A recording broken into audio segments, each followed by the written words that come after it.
नमस्कार.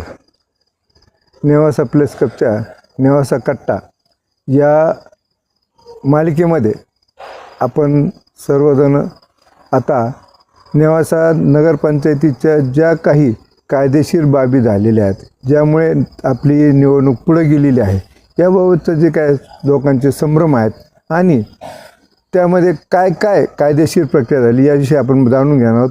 त्यानंतर आपण त्याचा आपल्या उमेदवारांवर सुद्धा काय परिणाम होईल हे सुद्धा जाणून घेणार आहोत. त्यासाठी आपण आपल्या या कट्ट्यावर आपले प्रसिद्ध वकील मान्य सादिक भाई शिलेदार हे आपल्या बरोबर आहेत. याशिवाय याच्यामध्ये या निवडणूक निर्णयामध्ये सरकार पक्षाची बाजू मांडलेले दिलीप शेठ शेंगडे हे सुद्धा आपल्याबरोबर आहेत. याशिवाय यामध्ये सफर झालेले उमेदवार असलेले वकील संजीव सुखदन हे सुद्धा आपल्याकडे आहेत. या तिघांशी आपण आता चर्चा करणार आहोत. त्याबद्दल मी आता सर्वात पहिले माननीय सादिक शिलेदार यांना प्रश्न विचारू इच्छितो की नेवासा नगरपंचायतीच्या या निवडणुकीमध्ये जो काही शासकीय निवडणूक निर्णय आयोगाकडून जो गोंधळ झाला याबद्दल आम्हाला समजून सांगा. मुळात निवडणूक ही व्यवस्थितरित्या पार पाडण्याची जबाबदारी निवडणूक आयोगाची आहे. हा जो गोंधळ उडाला हा केवळ निवडणूक आयोगाने वेगवेगळ्या काढलेल्या निर्णयांमुळे गोंधळ उडाला. आता सुरुवातीला काय झालं की AB फॉर्म जो पक्षाची जी प्रोसेस आहे त्या फॉर्ममध्ये पक्षाने A फॉर्म जिल्हाधिकाऱ्याकडे जमा केले आणि त्यानंतर B फॉर्म फक्त उमेदवारांना द्यायचे होते. त्या पद्धतीने सगळ्या पक्षांनी B फॉर्म उमेदवारांना दिले. आणि नेवाशा बाबतीत जर बोलायचं झालं तर शिवसेना पक्षाचे जे B फॉर्म आले ते 2 उमेदवारांना म्हणजे करण घुले यांना त्या पहिला पर्याय त्या B फॉर्ममध्ये देण्यात आला. दुसरा पर्याय शंकरराव लोखंडे यांना त्यामध्ये देण्यात आला. परंतु गोंधळ अशा पद्धतीचा झाला की 17/11/2025ला एक नोटिफिकेशन निवडणूक आयोगाने छाननीपूर्वीच्या दिवशी जारी केलं आणि त्यामध्ये असं सांगितलं की राजकीय पक्षांच्या दुसरा जो पर्याय उमेदवार आहे त्याला एकच सूचक पाहिजे आणि तोचा फॉर्म वैध धरण्यात येईल आणि दोन्ही फॉर्म वैध धरायचे आणि विड्रॉलच्या दिवशी जो फॉर्म विड्रॉ होईल त्यानंतर तो उमेदवार ठरेल किंवा जर एखादा उमेदवार राजकीय पक्षांनी हाच ठरवला तर दुसरा अपक्ष ठरेल अशी परिस्थिती होती. त्यानंतर दुसऱ्या दिवशी छाननी झाली. छाननीचा पहिला नगराध्यक्षांची छाननी झाली. ते फॉर्म सगळे वैध धरण्यात आले. परंतु मधीच एक 18 तारखेला जो निर्णय आला म्हणजे छाननीच्या दिवशी एक प्रभाग पूर्ण देखील झालेला होता. दुसऱ्या प्रभागाची त्यामध्ये छाननी चालू होती आणि त्यामध्ये निवडणूक आयोगाने जो निर्णय दिला की जो पर्यायी उमेदवार असेल राजकीय पक्षाकडून दिलेला त्या पर्यायी उमेदवाराला 5 सूचकांची आवश्यकता आहे असा अचानक बोध निवडणूक आयोगाला झाला आणि त्यामुळेच मग पुढच्या कायदेशीर ज्या गुंतागुंती आहे तिथूनच सुरुवात झाली आणि पर्यायी उमेदवारांचे अर्ज रद्द करण्यात आले आणि त्यानंतर मग ते न्यायालयात गेले आणि तिथून पुढची प्रक्रिया घडली. निवडणूक आयोगाच्या अचानक आलेल्या निर्णयामुळे जे उमेदवार कोर्टात गेलेत त्यातले प्रमुख मुद्दे कोणकोणते होता? त्यामध्ये त्या उमेदवारांचं म्हणणं असं होतं की निवडणूक आयोगाने 17 तारखेला एक नोटिफिकेशन आणलं ज्यामध्ये एक सूचक होता आणि तो म्हणजे मान्य केला होता आणि 18ला अचानक तो निर्णय आणला 5 सूचकांचा. आम्हाला ही माहिती आमच्या फॉर्मच्या अगोदर कळणं निवडणूक आयोगाकडून अपेक्षित होतं आणि तो खरा ते मुद्दा घेऊन न्यायालयात गेले होते. निवडणूक निर्णय अधिकाऱ्यांनी जे 6 जण अपात्र केले होते त्या विरोधात ते कोर्टात न्यायालयात गेले होते. तर आपण न्यायालयाने देखील त्यांना अपात्र ठरवले. तर आपण कुठली बाजू मांडली आणि कशी मांडली? निवडणूक निर्णय अधिकाऱ्यांनी 6 जणांचे उमेदवारी अर्ज बाद केले होते. त्याच्या मागचं जे कारण होतं की 18 तारखेला एक निवडणूक आयोगाचं एक पत्र आलं होतं आणि त्याच्यातल्या ज्या कंडिशन होत्या की जे B फॉर्मवाले जे आहेत त्यांना 5 सूचक आवश्यक होते आणि ते नसल्यामुळे त्यांचे अर्ज बाद केले होते. न्यायालयामध्ये या लोकांनी 6 याचिका केल्या होत्या. त्यात एक नगराध्यक्षाची होती 2 नंबरची आणि बाकीचे 5 जे होते ते नगरसेवक पदाचे उमेदवार होते. यांनी न्यायालयामध्ये निवडणूक निर्णय अधिकाऱ्यांनी योग्य निर्णय दिला नाही या मुद्द्यावर ते न्यायालयात आले होते. आता वस्तुस्थिती अशी आहे की निवडणूक आयोग ही ॲटोनॉमस बॉडी आहे आणि निवडणूक निर्णय अधिकाऱ्याला निवडणूक आयोगानं घेतलेले निर्णय हे फॉलो करावे लागतात. 18 तारखेला जे पत्र आलं त्या पत्राच्या अनुषंगानं निवडणूक निर्णय अधिकाऱ्यांनी कारवाई केली. ते छाननी चालू असतानाच आलं आणि 18 तारखेला जो निर्णय त्यांनी दिला तो त्यांनी पूर्ण त्यांच्या कार्यकक्षेत राहून दिला. दुसरा मुद्दा असा आहे की निवडणूक आयोगानं दिलेलं पत्र जे आहे it is consider as GR किंवा जो नियम आहे तो नियम जर डावलून निवडणूक अधिकाऱ्यानं काही केलं असेल तर या डिस्ट्रिक्ट कोर्टाला त्याचं ज्युडिक्शन असतं. परंतु निवडणूक आयोगानं इश्यू केलेलं जे पत्र आहे जे डायरेक्शन्स आहेत त्याच्या विरुद्ध हायकोर्टात जावं लागतं.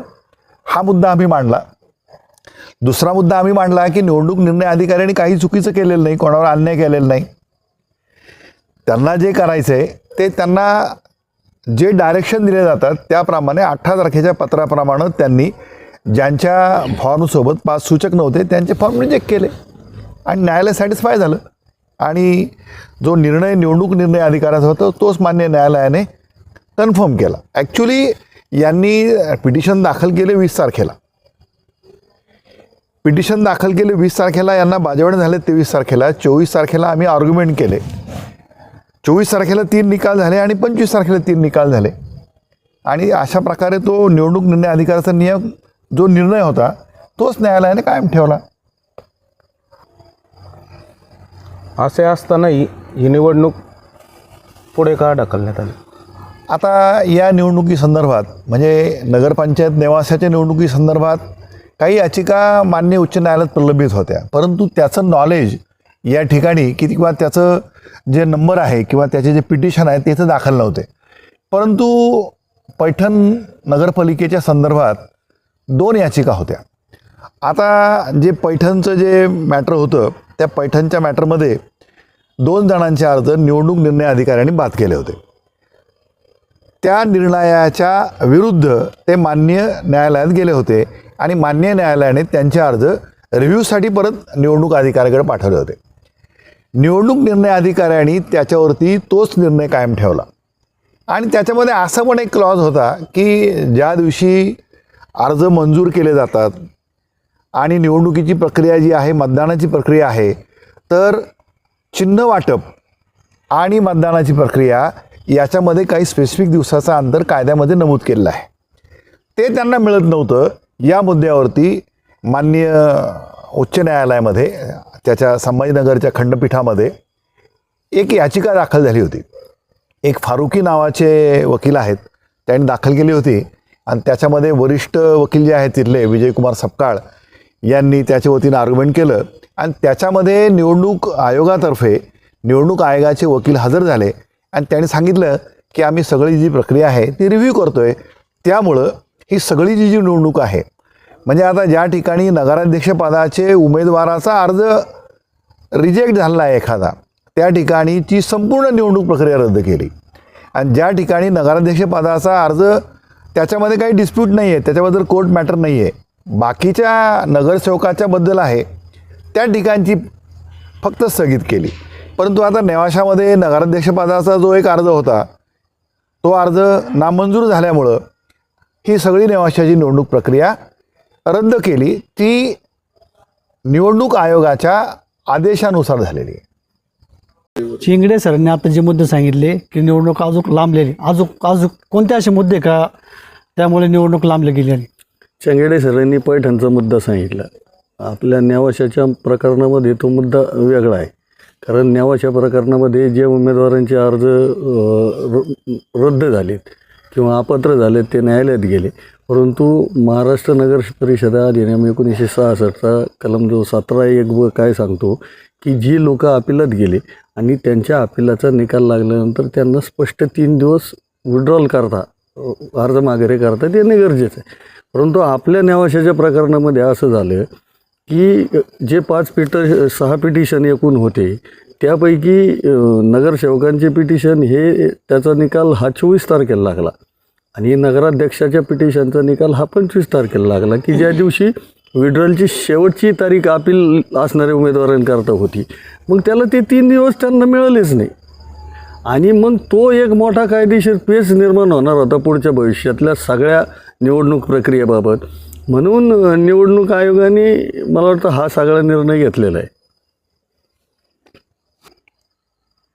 नेवाशाची निवडणूक अशा प्रकारे पुढे ढकलली गेली. ही पुढे ढकलल्यानंतर अनेकांच्या मनात अनेक संभ्रम आहेत. पुन्हा सर्व निवडणूक अर्ज भरणार का, पुन्हा सर्व काढता येणार का, कोणते चिन्ह राहणार आणि या लोकांनी खर्च कसा करायचा, हा खर्च पुन्हा यंदा वाढून मिळणार आहे का, या सर्व संभ्रमात त्या गोष्टी आहेत. यासाठी आपण पुन्हा एकदा ही प्रोसेस सादिक शिलेदार यांच्याकडून जाणून घेऊया की बा या निवडणूक ढकलल्यानंतर पुढे कोणते कोणते नियम आहेत. राज्य निवडणूक आयोगाच्या आदेशाने आज जिल्हाधिकाऱ्यांनी 4 तारखेला निवडणुकीचा प्रोग्राम जाहीर केला आणि 10 तारखेला सुरुवातीला तो 10 तारखेला विड्रॉल करण्याची त्यांनी तारीख निश्चित केली. त्यानंतर मतमोजणी आपलं निवडणूक मतदान आणि मतमोजणीची प्रक्रिया जाहीर केली. परंतु आता काय झालं आहे की काही लोकांना संभ्रम निर्माण झाला की बाबा आता विड्रॉलची तारीख आहे तर मग मागच्या प्रोसेसचं काय आहे आणि मतदानाचे फॉर्म भरता येतील काय असा देशपांडे साहेब तुमचा प्रश्न आहे. तर यामध्ये तशी कोणतीही प्रक्रिया होणार नाही आहे. माझं मत जे आहे त्यावरून अशी प्रक्रिया होणार नाही, कारण या संदर्भाने आजच्या निवडणूक आयोगाचा जिल्हाधिकाऱ्यांनी जो प्रोग्राम जाहीर केला तशाच प्रोग्रामच्या अगोदर राज्य निवडणूक आयोगाने तो सेम प्रोग्राम जाहीर केला होता आणि त्याच्या विरोधात नागपूर खंडपीठामध्ये याचिकाही देखील झालेली होती आणि तिचा निर्णय माझ्या माहितीप्रमाणे आज झालेला आहे. त्यामध्ये मागणी केलेली होती की नवीन उमेदवारांना संधी द्या आणि जे विड्रॉल झालेले आहेत त्यांना पुन्हा विड्रॉलला संधी द्या अशी मागणी होती, परंतु ती फेटाळलेली आहे. म्हणजे आता तो काही प्रश्न राहिलेला नाही. या निवडणूक प्रक्रियेमध्ये 10 तारखेला जे विड्रॉल करायचे आहेत ते जे लोकांची आता एक्झिस्टिंगमध्ये नावं आहेत, म्हणजे न्यायालयाने जे 6 अर्ज बाद केलेत त्यांचा विषय संपलेला आहे. या न्यायालयाने नेवाशाच्या जिल्हा न्यायालयाने जो निर्णय दिला आहे त्याच्याविरुद्ध उच्च न्यायालयाचा कोणताही निकाल अद्यापर्यंत आलेला नाही आहे. त्यामुळे या 6 लोकांचे जे अर्ज बाद झालेत, ज्या 5 प्रभागामध्ये 5 आणि 1 नगराध्यक्षाचा, त्या लोकांच्या अर्जाव्यतिरिक्त जर कोणाला विड्रॉ करायचा असेल तर त्यांना 10 तारखेपर्यंत मुदत आहे. आता निवडणुकीचा जो कार्यक्रम आहे हा जो नवीन कार्यक्रम दिला आहे याच्याप्रमाणे निवडणूक होणार आहे. खर्चाच्या बाबतीत जे निवडणूक आयोगानं बंधन घालून दिलं आहे, आत्तापर्यंत झालेला खर्च आणि शेवटपर्यंतचा खर्च हे बंधनाच्या नियमाप्रमाणेच करावं लागणार आहे. त्यामुळं आता फक्त विषय एवढाच राहिला आहे की आता नवीन कोणाला विड्रॉ करायचं आहे का, त्याच्यापुरतीच ही निवडणूक इथं पुढं आता आलेली आहे आणि आता ही निवडणूक 20 तारखेला जर कोणत्या उच्च न्यायालयाचा काही आदेश आला नाही तर ही निवडणूक प्रक्रिया सुरळीतपणे पार पडणार आहे. माझं जे मत आहे यामध्ये म्हणजे चंगेडे सरांनी जे सांगितलं मी माझं विरोधात त्यामध्ये मत आहे. ही जी निवडणुकीचा विड्रॉलची प्रक्रिया ही राहिलेल्या उमेदवारांकरता अजिबात नाही. ती प्रक्रिया जी अपिलात गेले होते आणि कदाचित त्यांचे निर्णय मान्य जर झाले आणि जर ते निर्णय मान्य झाल्यानंतर जर त्यांना संधी पाहिजे असेल तरच तेवढ्यापुरताच विड्रॉलचा विषय इथं शिल्लक राहणार आहे. नेवाशा बाबतीत जर बोलायचं तर सगळ्या उमेदवारांचे अर्ज नामंजूर झालेले आहेत न्यायालयात देखील. अद्याप तो हायकोर्टातला कुठलाही निकाल त्या उमेदवारांच्या बाजूने नाही आहे. माझ्या माहितीप्रमाणे अजून तरी कोणी उमेदवार असं नाही की ज्या कुणीच नाही शिल्लक राहिलं की जे 10 तारखेला विड्रॉल करतील. मग याचाच अर्थ असं की नेवाशीची निवडणूक नाहक पुढं गेलेली आहे. जे 2 तारखेला होणार होतं तेच 21 तारखेला होणार आहे. काही बदल झालेला नाही आणि जे काही झालं, जे नुकसान राजकीय पक्षांना झालं, उमेदवारांना झालं, ते आता उमेदवार आपल्यासमोर मांडतीलच. परंतु एकूण ही जी प्रक्रिया आहे ही निवडणूक आयोगाचा सगळा सावळा गोंधळ आणि त्यामुळे निवडणूक आयोगावर लोकांचाही विश्वास राहिला नाही, उमेदवारांचा नाही राहिला आणि राजकीय पक्षांचाही जो विश्वास उडालेला आहे त्याचं कारण केवळ निवडणूक आयोग आहे असं माझं मत. नाही, निवडणूक आयोगानं आहे ना जे टाईम बाउंड प्रक्रिया राबवली होती, त्या टाईम बाउंड प्रक्रियेला काही अडचण येऊ नये म्हणजे सगळीकडे एक प्रकारचा न्याय देता यावा. ज्या ठिकाणी नगराध्यक्षपदाचे अर्ज रिजेक्ट झाले होते त्या ठिकाणची निवडणूक त्यांनी पुढे ढकलली आहे. म्हणजे जे ॲक्च्युली नेवाशाला पिटिशनच 20 तारखेला दाखल झाले होते. 20 तारखेला पिटिशन दाखल झाल्यानंतर पुढची तारीखच 23 दिली होती. मग आता ज्या दिवशी यांना हजर व्हायचं आहे त्या दिवशी निर्णय कसा अपेक्षित आहे.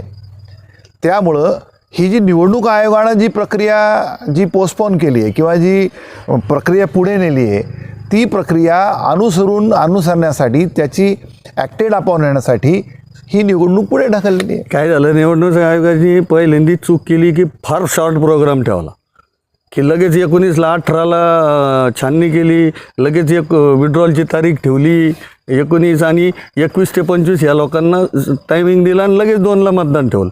हीच प्रक्रिया निवडणूक आयोग फार चांगल्या पद्धतीने राबवू शकला असतं, त्यामध्ये वेळ देऊ शकला असतं. कदाचित 2 ऐवजी 10 तारखेला मतदान झालं असतं, 5ला मतदान झालं असतं. परंतु कायद्यातल्या ज्या सगळ्या चौकटी आहेत त्या सगळ्या चौकटी निवडणूक आयोगाकडून बसवता आल्या असत्या. परंतु काहीतरी नवीन निर्माण करायचं आणि त्याच्यातून लोकांमध्ये गोंधळ निर्माण करून देण्याचं निवडणूक आयोगाचं हे धोरण आहे. त्यांचं लिगल पॅनलविषयीच आम्हाला शंका आहे, निवडणूक आयोगाविषयीच आम्हाला शंका आहे. काय माननीय उच्च न्यायालयात जे दाखल झालेले प्रकरण आहेत ना त्याचा निपटारा झाल्याशिवाय निवडणूक घेणं हे योग्य होणार नाही. माननीय निवडणूक आयोगानं काढलेलं जे पत्र आहे किंवा निवडणूक आयोगानं दिलेले निर्देश आहेत त्याच्या अगेन्स्ट निर्णय घेण्याचा अधिकार माननीय उच्च न्यायालयाला आहे. तर त्या माननीय उच्च न्यायालयामध्ये ज्या याचिका प्रलंबित आहेत त्या सगळ्या निपटून मग ही निवडणूक सुरळीतपणे पार पडावी यासाठी कदाचित निवडणूक आयोगानं ही लांबची तारीख घेतली असावी. 2 तारखेला जी निवडणूक झाली तिची मतमोजणी 3 तारखेला होणार होती. ती आता 21 तारखेपर्यंत पुढे ढकलली गेलेली आहे आणि ती राज्यभरातून पिटिशन दाखल केलेली आहे. त्याबद्दल तुमचं काय म्हणणं आहे? मुळात 29 तारखेला 29/11/2025ला निवडणूक आयोगाने नेवासा नगरपंचायतसह अनेक इतर ठिकाणच्या साधारणतः 12 ते 15 नगरपालिका नगरपरिषदा यांची या निवडणुकांना स्थगिती दिलेली. त्याची कारणं आत्ताच आमचे सिनियर ॲडव्होकेट सादिक भाई शिलेदार आणि चेंगडे सर यांनी आपणास दिलेले आहे. या संदर्भात मी पण थोडंसं म्हणणं सांगू इच्छितो. वास्तविक पाहता निवडणूक आयोगाची याचा एकदम गलथान कारभार आहे. त्याचे बळी हे उमेदवार, स्थानिक जनता, मतदार हे सगळेच राजकीय पक्षसुद्धा गेलेले आहेत. वास्तविक पाहता निवडणूक आयोगाने एक त्याची स्पेसिफिक गाईडलाईन असणं गरजेचं होतं. ती गाईडलाईन असतानाही की ज्यावेळेस सूचक पक्षाचा फॉर्म भरताना सूचक हा 1 असायला पाहिजे ही गाईडलाईन होती. तदनंतर 17 तारखेला त्यांचं पत्र आलं की बी फॉर्मला 1 सूचक असला तरी तो फॉर्म ग्राह्य धरला जाईल. परंतु ऐन छाननीच्या दिवशी म्हणजे 18 तारखेला जवळजवळ नगराध्यक्षपदाची छाननी झालेली असताना त्यानंतर जे आजरित्या अवैध फॉर्म ठरलेले आहेत नंतर त्या सुरुवातीला वैध ठरवलेले फॉर्मसुद्धा पत्र आल्यानंतर अवैध ठरले गेले. हे सगळ्यात एकूण हा एकदम झोपेत निर्णय निवडणूक आयोग एक झोपेत निर्णय घेतं की काय आणि अचानक जाग आली की काय असं तो निर्णय वाटतो संभ्रमित. यामध्ये उमेदवारांबरोबर सामान्य जनतेला खूप त्रास सहन करावा लागतोय. परंतु हे इलेक्शन म्हणजे ह्या निवडणुकीला स्थगिती दिल्यानंतर काही गोष्टी अशा होणार होत्या. म्हणजे 2 तारखेच्या इतर ठिकाणी 2 तारखेला जे इलेक्शन होणार होतं आणि त्याचा निकाल 3 तारखेला होणार होता. त्या निकालाचा परिणाम या साधारणतः ज्या उरलेल्या नगरपालिका, नगरपंचायती, नगरपरिषदा आहेत या निवडणुकांवर त्या निकालाचा परिणाम होणार होता. ही गोष्ट आमच्या लक्षात आल्यानंतर त्याच दिवशी 29 तारखेच्या म्हणजे तो 29 तारखेला 12 वाजता रात्री आला असेल म्हणजे 30 तारखेला तो निर्णय आमच्या दृष्टीने 30 तारखेला आम्ही सगळे आमचे मित्र सिनियर ॲडव्होकेट सादिक भाई शिलेदार आम्ही त्यात विस्तृतपणे चर्चा करून एक पिटिशन दाखल केलं. त्या पिटिशन दाखल करण्यापूर्वी आम्हाला माहिती होतं की पिटिशन दाखल करायला वेळ लागेल. तत्पूर्वी आम्ही निवडणूक आयोग यांना महाराष्ट्र निवडणूक आयोग यांना एक ईमेल केला ईमेलद्वारे कळवलं की जर कधी आपण निवडणुका 2 तारखेला होणाऱ्या निवडणुकीचा निकाल जर 3 तारखेला दिला तर त्याचा राज्यभरातील इतर ठिकाणच्या होणाऱ्या निवडणुकीवर तो परिणाम होणार आहे आणि तो आदर्श आचारसंहितेचा एक भंग होऊ शकतो असं आम्ही त्यांना आमचं म्हणणं मांडलं. तदनंतर नेवासा नगरपंचायत आरो जे आहेत इथले त्यांनासुद्धा आम्ही आमचं एक पत्र दिलं की ही निवडणुकीचा निकाल 21 तारखेलाच घ्यावा आणि त्यानंतर आम्ही म्हणजे संभाजीनगर हायकोर्टामध्ये आमचं पिटिशन दाखल केलं. परंतु तत्पूर्वीच ते पिटिशन दाखल झाल्यानंतर त्या पिटिशनचा निकाल यायच्या अगोदरच निवडणूक आयोगाचा आम्हालाही मेल आला की तुमच्यासारखे मेल इतरही ठिकाणून आलेले आणि त्या संदर्भात आम्ही म्हणजे योग्य ते सकारात्मक विचार करणार आहोत असा विचार केला आणि त्यानंतर दुपारूनच निकाल आला. निवडणूक आयोगाचा म्हणणं आलं की सर्व निकाल जे आहेत ते 20 तारखेच्या निवडणुकीनंतरच होणार आहेत म्हणजे 21 तारखेला होणार आहेत. त्या निकालाचं आम्ही स्वागत करतो. परंतु निवडणूक आयोगाचा खरोखर निषेध करण्यासारखी गोष्ट आहे की निवडणूक आयोग खरोखर झोपेत निर्णय घेते की काय. एक गाईडलाईन असायला पाहिजे. एवढ्या मोठ्या पदावर आपण बसलेलो असतो. आपण म्हणतो की निवडणूक आयोगाला कोणताही राजकीय दबाव चालत नाही. परंतु मला याद्वारे सांगावं असं वाटतं की मंदिर जरी देवाचं असलं तर त्या मंदिरात पुजारी कोण बसवायचा हे लोकांच्या हातात असतं. तसं निवडणूक आयोगाच्या अधिकाऱ्यांना कोण बसवतं, सरकारचे लोक कोण बसवते, निवडणूक आयोग दबावपोटी निर्णय घेते की काय, हा संभ्रम आहे. या गोष्टीचा मी निवडणूक आयोगाचा तीव्रपणे निषेध करतो. जय. जे निवडणूक खर्च झाला आहे आत्तापर्यंत त्याबाबत आता पुढं कसं असेल, आता पुढल्या खर्चाचं काय आणि जे आता उमेदवारांना काय काय अडचणी आल्या आहेत या संदर्भात काय सांगणार आपण?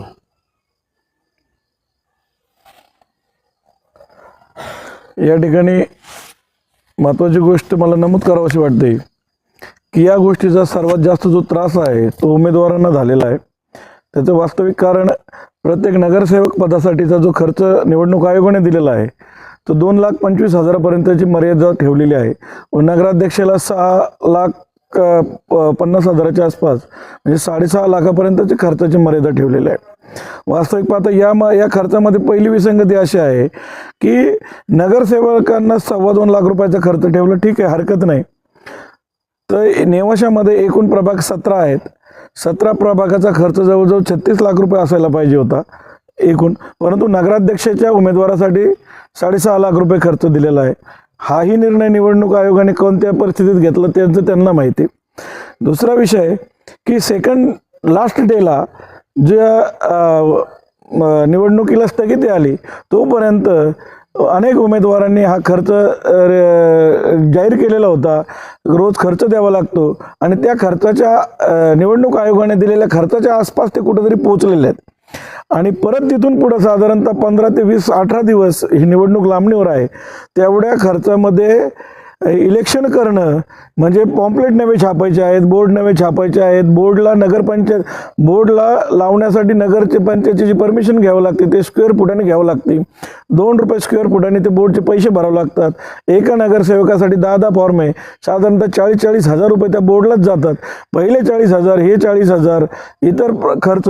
हा खर्च यदाकदाचित त्या निवडणूक आयोगाने दिलेल्या खर्चापेक्षाही जास्त होऊ शकतो. तर या व्हिडिओ चित्रणाद्वारे मी आपल्या प्रेस क्लबच्या माध्यमातून आमचा संदेश निवडणूक आयोगापर्यंत जर गेला तर खूप चांगलं होईल की निदान मेहरबान निवडणूक आयोगाने उमेदवारावर एक उपकार करायला पाहिजे की आपण ही 4 तारखेपासून जी नवीन निवडणुकीची जी नियमावली केली आहे तर नवीन उमेदवारांचा खर्च हा 4 तारखेपासून धरण्यात यावा असं मी आपणास जाहीरपणे नम्रपणे आवाहन करतो. निवडणूक निर्णय अधिकार आणि आयोगावर ताशेरे ओढत आजचा आपला भाग तुमच्या सर्वांचं जी शंका कुशंका आहे ते मिटवणार असेल असं आम्ही मानतो. यापेक्षाही अजून काही शंका असतील तर आपण पुन्हा एकदा पुढच्या भागात येऊ. नेवासा प्रेस क्लबच्या नेवासा कट्ट्याला आपण जे सर्वजण मोठा प्रतिसाद देत आहात त्याबद्दल आम्ही सर्वजण तुमचे प्रत्यक्ष सर्व जे काय आहेत त्यांना सर्वांना आभार मानतो आणि आपण पुन्हा एकदा नवीन भागामध्ये भेटणार आहोत. त्याआधी आमच्या या भागाला सुद्धा आपण प्रचंड लाईक करा आणि आवडला असल्यास सबस्क्राईब करा म्हणजे आम्हाला पण तेवढं जास्त हुरूप येईल.